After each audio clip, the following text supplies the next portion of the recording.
करोगे तो तभी जान पाओगे कि यीशु मसीह की आप संतान हो। हालेलुया।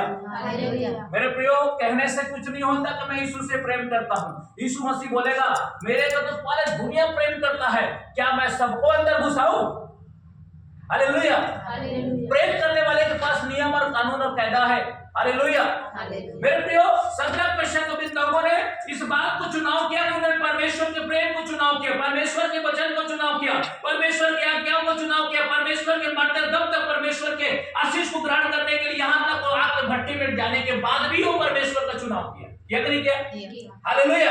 दानियल शेर के मांड में जाने से पहले भी, उसका जाने के बाद भी परमेश्वर को चुनाव किया। दुख में, संकट में, कष्ट में पड़े हुए लोग उस समय भी परमेश्वर के वचन को चुनाव किए, शैतान के हाथों में चुनाव नहीं डाले, अपना सोच अपना विचार नहीं डाले उसमें। हालेलुया। कभी भी उन्होंने अपना सोच और विचार शैतान के हाथों में नहीं दिया। मेरे प्रियो, जिसके अंदर में प्रेम रहता है वो परमेश्वर को पाएगा, और जिसके अंदर में प्रेम नहीं वो परमेश्वर को नहीं पाएगा। आप देख भी नहीं पाओगे उसको। हे प्रभु कहने वाले बहुत हैं। यहाँ कुछ और रूप रहता है चर्च में। अब चर्च में जाने के बाद एक और कहानी बता रहा हूँ। हालेलुया। और से सुनेंगे, जब दो पति पत्नी मस्त अच्छे कपड़े पहनते हैं, उसके बाद आते हैं प्रार्थना करने के लिए चर्च में, और चर्च में आने के बाद में क्या होता है, अच्छे से व्यवहार करते हैं, सबसे गले मिलते हैं, जय मसीह जय मसीह। लेकिन वही तो पति पत्नी घर में जाने के बाद में अपने बच्चों के साथ में, अपने बहू के साथ में, अपने और जो रिश्ते साथ में, अपने माता पिता के साथ में, अपने सास ससुर के साथ में बुरा व्यवहार करते हैं। ये कौन सा रूप है? कौन सा रूप है? किसकी रूप है? हालेलुया। पहचान अच्छी है कि आप लोगों की। अब शैतान का शक से बोले तो थोड़ी करते हो अपने अपने घर में, यहाँ कुछ और वहां कुछ और। बताइए, थोड़ी करते हो जी? अब तो पहचान हो गया ना, पहचान कर ली आप लोगों ने कि शैतान करता है, दो रूप धारण करता है इस दुनिया में। हालेलुया। पहले सांप था, अब क्या हो गया है? अजगर हो गया। अब निकल जाता है, पता नहीं चलता लोगों को। वो सीधा पहले सांप था तो डसता था ना पैर को, तो बोला सांप चाप की पता चला नहीं से मैं सांप का धरा ना कुछ दे लो मुड़ी ला, ऐसे छे ना लिखा है वचन में ना। सांप को कहां से मारते? पीठ को मारते तो उसके सर को मारते, सर को मारते ना, सर को कुचल देता। लेकिन अजगर के साथ कहां कुचल गया? वो तो बड़खा है, वो अगर तीर में नहीं जाओ लील दी समझ भाई पिला और लील दे, कई परिवार लील दे, कई परिवार पहुंच गए उसके पेट में, पता भी नहीं चला कब निकला, कब मारे, कब पीटे, पता ही नहीं चला। हालेलुया। मेरे प्रियो, सदरक मेशक अबेदनगो को उदाहरण मैं आपको इसलिए दे रहा हूं, उन्होंने समझौता नहीं किया प्रभु यीशु मसीह के वचन को।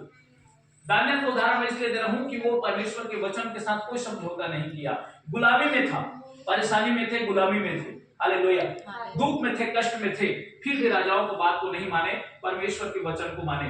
मैं वही तो कह रहा हूं आपसे कि आप दुख में पड़ो, संकट में पड़ो, बीमारी में पड़ो, परेशानी में पड़ो, समस्या में पड़ो, कष्ट में, नाना प्रकार के चीजों में पड़ो, लेकिन प्रभु यीशु मसीह को ये जो वचन है उसके साथ में कभी समझौता मत करो। उन्होंने कहा मैं तुझे छुड़ाऊंगा तो उन्होंने छुड़ाया। इस्राएलियों को कहा मैं तुझे छुड़ाऊंगा तो मिस्र देश के अब्राहम के चक्कर में, देखो अब्राहम को वादा किया तो उसके चक्कर में उसको छुड़ाना पड़ा मिस्री लोगों को। नहीं तो मिस्री लोग के जो हाथों में पड़ गए थे, इस्राएली लोग उसको कभी नहीं छुड़ाता। छुड़ाता क्या? कभी नहीं छुड़ाता। लेकिन अब्राहम को बोला था कि अब्राहम मैं तेरे लोगों को आशीष करता हूं, मैं तुझे तेरे लोगों को कनान दे दूंगा, तेरे लोग पृथ्वी पर आशीषित होंगे, तेरे लोग बालू के समान होंगे। उस वचन को परमेश्वर ने याद किया और अब्राहम के कारण ही, अब्राहम धर्मी था, उसके कारण ही उसके घर बचाए गए, मेरे उसके लोग बचाए गए। आज भी लोग बचाए जाते हैं। तो जो घर में जो मुखिया रहता है, वो जो धर्मी रहता है, उसके कारण उसके बच्चे बचाए जाते हैं। इस बात को लोग समझना पड़ेगा लोगों को। हालेलुया। उसके चक्कर में बचाए जाते हैं। लेकिन लोग क्या समझते हैं उसको कि हम भी प्रार्थना करने वाले, हम भी दुआ करने वाले, हमारे चक्कर में हम बचे। अरे तुम्हारे चक्कर में तुम बचे हो ठीक है, लेकिन परमेश्वर तेरे घर में भी कोई है, उसको भी देखकर तुम्हें बचाता है। इस बात को याद रख लेना। हालेलुया। मेरे प्रियो, परमेश्वर अपने लोगों को छोड़ता नहीं है। सब क्या दानियल को छोड़ा? अंत में सदरक मेशक अबेदनगो को क्या आग के भट्टी में जाने वाला, उधर गिरने वाला, और जो उसको पकड़ कर लेके जाने वाला वो आग में जल के मर गए। लेकिन सदरक मेशक अबेदनगो को जब वो लास्ट तक देखा तो नबूकदनेस्सर राजा ने किसी की बात नहीं सुनी। उन्होंने देखा कि कैसे यीशु मसीह उसको बचा रहा है। हालेलुया। 4 लोग को देखा, 3 लोग को डाले और एक को और देखा और क्या बोला? उसकी पत्नी बोलती है, रोक बोलता है, वो चाहता है। हालेलुया। और क्या करता है? जाकर क्या करता है? देखता है उस यीशु मसीह को, उस खुदा को देखता है वो कि 3 लोग हमने डाला था लेकिन चौथा, हालेलुया, वो दिख रहा है। लेकिन उस आग में चारों के चारों को परमेश्वर ने बचाया। आमीन। यीशु मसीह को परमेश्वर ने बचाया, हालेलुया। वो 3 लोगों को परमेश्वर ने बचाया, हालेलुया। लेकिन याद रखना, परमेश्वर ने इस बात से कहता है कि शद्रक, मेशक, अबेदनगो और जो परमेश्वर के पुत्र जो उस आग में गए, उस आग उसे जला नहीं सका, क्योंकि परमेश्वर के वचन उसके साथ में था। आमीन। लेकिन जिस व्यक्ति के शरीर में, आत्मा में, प्राण में परमेश्वर का वचन रहेगा, उसे आग क्या, संसार की कोई भी चीज उसे जला नहीं सकता। हालेलुया। मेरे प्रियो, कभी भी आप अपने जीवन में ये मत सोचना कि परमेश्वर आपको छोड़ देगा। परमेश्वर आपको नहीं छोड़ेगा। उसके वचन में चले रहो, उसके वचन में आप दिन रात परमेश्वर के सेवा में लगे रहो, परमेश्वर से कहते रहो, वो आपको नहीं छोड़ेगा। मेरे प्रियो, कभी भी नहीं छोड़ेगा आपको, अकेले हताश निराश नहीं छोड़ेगा वो, क्योंकि परमेश्वर जानता है कि आपका जीवन संकट में है। मनुष्य को परमेश्वर ने कहा, आदम को, कि मनुष्य को मैं लेने आऊंगा। आदम, मैं मनुष्य तुझे लेने आऊंगा, तू मिट्टी का है, मैं तुझे लेने आऊंगा। और परमेश्वर ने आदम को लेने के लिए आया, उसके संतान को लेने के लिए आया। आज भी आप आदम की संतान, तो आज भी आपको प्रेम करता है, आपको लेने के लिए आएगा। आपको हताश निराश होने की जरूरत नहीं है, बस उसके वचन में चलने की जरूरत है। मेरे प्रियो, कभी भी आप यीशु के वचन पे समझौता मत करना। अगर समझौता करोगे तो परमेश्वर आपको छोड़ देगा और शैतान आपको छोड़ने वाला नहीं है। क्योंकि शैतान कहां रहता है? मध्याकाश में। उसे मध्याकाश में भी अधिकार है, पृथ्वी पर भी अधिकार है, मनुष्य के जीवन में अधिकार है, समुद्र में अधिकार है, आपके सोच और आपके विचार में अधिकार है। आपके सोच और विचार को शैतान कभी जान नहीं पाता, लेकिन परमेश्वर ही है जो शैतान को आशीषित करने के बाद उसके आशीष को नहीं लिया, लेकिन दुरुपयोग किया उन्होंने। शैतान ने परमेश्वर की आशीष को दुरुपयोग कर रहे हैं। परमेश्वर के आशीष को क्या किया शैतान ने? अच्छे कामों में ना लगा के बुरे कामों में लगाया। तो आज भी जो परमेश्वर के दास और दासी, परमेश्वर के लोग हैं, पर विश्वास करने वाले लोग हैं, तो परमेश्वर के वचन को अच्छे जगह में लगाकर बुरे जगह में इस्तेमाल कर रहे हैं। बोले यीशु प्रभु की जय। बुरे जगह में इस्तेमाल कर रहे हैं, लोगों को बचाने के नहीं, मारने का प्रयास किया जा रहा है। मारने का प्रयास क्या है? दो आदमी होता है व्यभिचार। 2 प्रकार का व्यभिचार होता है। पहला व्यभिचार कौन हो सकता है? क्या है पहला व्यभिचार? कोई जानते होंगे तो बताइए, मैं लिख दूंगा। पहला व्यभिचार क्या है? पहला विचार व्यभिचार। दूसरा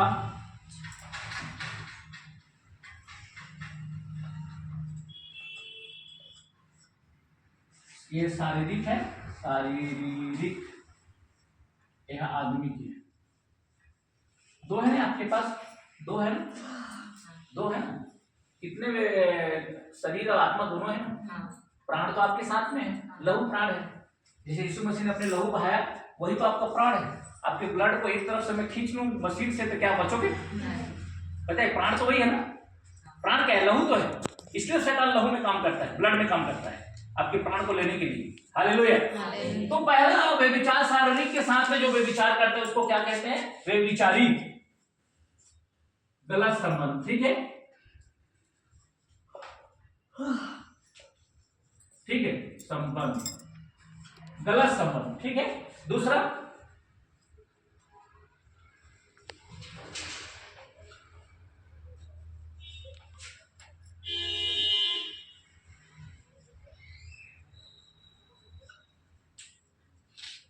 क्या लिखा है? परमेश्वर के वचन को न मानना। पढ़ता रहा, बढ़िया है, बेहतरीन समझ ही कर रहे हैं। हालेलुया। बोलो यीशु प्रभु की जय। पहला व्यभिचार होता है शारीरिक, गलत संबंध। दूसरा व्यभिचार होता है आत्मिक, परमेश्वर के वचन को न मानना। ये दोनों चीज होता है। हालेलुया। आप कहां से बचोगे? शरीर से बोलोगे कि हम पाप नहीं करते, हम गलत, शरीर का पाप हमने छोड़ दिया है। हालेलुया। अब दोनों को देखते रहना। शरीर के पाप को हमने क्या कर दिया है? छोड़ दिया, त्याग दिया। हम शरीर के पापों में हम मन नहीं लगाते हैं, क्योंकि शरीर परमेश्वर को अर्पण कर दिया। आप सोच रहे हैं, और शरीर में कोई आपका लालसा नहीं है। खत्म हो गया व्यभिचार। शारीरिक व्यभिचार क्या हो गया? खत्म हो गया। लेकिन आत्मिक व्यभिचार में बोल रहे हैं प्रभु यीशु मसीह, कह रहे हैं परमेश्वर के वचन को न मानना ही आत्मिक व्यभिचार है। आप व्यभिचारों में पड़े हो, पहला तो खत्म कर दिया आपने, दूसरा आ गया। दूसरा ज्यादा खतरनाक है तो पहला ज्यादा खतरनाक है। खतरनाक तो दोनों ही हैं, लेकिन सबसे ज्यादा इंपॉर्टेंट कौन है? दूसरा है। प्रभु कहता है अपने पड़ोसी को प्रेम करना, आप प्रेम नहीं कर रहे। और प्रभु कहता है अपने माता पिता को क्या करना है? आंख मत दिखाना, आप आंख दिखा रहे।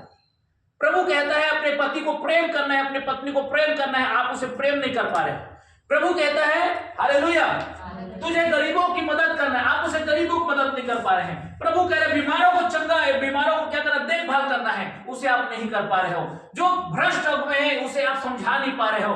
आप अपने बच्चों को संभाल नहीं पा रहे हो। आप अपने बच्चों को नाना प्रकार के पापों में पड़े हो उसको समझा नहीं पा रहे हो। और आपने उसे नाना प्रकार के चीजों के लिए जो परमेश्वर के वचन है उसे आपने सिखाया नहीं है। हालेलुया। मेरे प्रियो, मैं आपसे यही तो कह रहा हूं कि परमेश्वर के वचन ना मानना ही आत्मिक व्यभिचार है। और जब तक आत्मिक में अंदर में व्यभिचार रहेगा, आप शरीर में कितनों भी आप अपने आप को कर लीजिए, लेकिन आत्मा आपका जीवन में जो काम परमेश्वर करना चाहता है आपकी आत्मा में, वो काम परमेश्वर नहीं कर पाएगा। हालेलुया। बहुत सारे लोग आज इसीलिए तो गिरे हुए हैं, बहुत सारे लोग आज इसलिए कष्ट में तो पड़े हुए हैं, बहुत सारे लोग आज बीमारी परेशानी में पड़े हो, क्योंकि उसकी आत्मा में कपट है, परमेश्वर का वचन नहीं है। आत्मा में तुरंत 2 मिनट के लिए हम दूसरे के लिए गलत सोच लेते हैं। क्या है व्यभिचार? नहीं, क्या है? आदमी में विचार है ना, तुरंत 2 मिनट के लिए हम किसी को बुरा भला बोल देते हैं, तुरंत 2 मिनट के लिए वो दूसरे को बुराई में गिरा देते हैं, तुरंत 2 गंदी सोच हमारे मन में ले आते हैं, तो वो क्या है? व्यभिचारी तो है। परमेश्वर ऐसे देखो पसंद है। भजन संहिता 24 अध्याय निकाल लीजिए।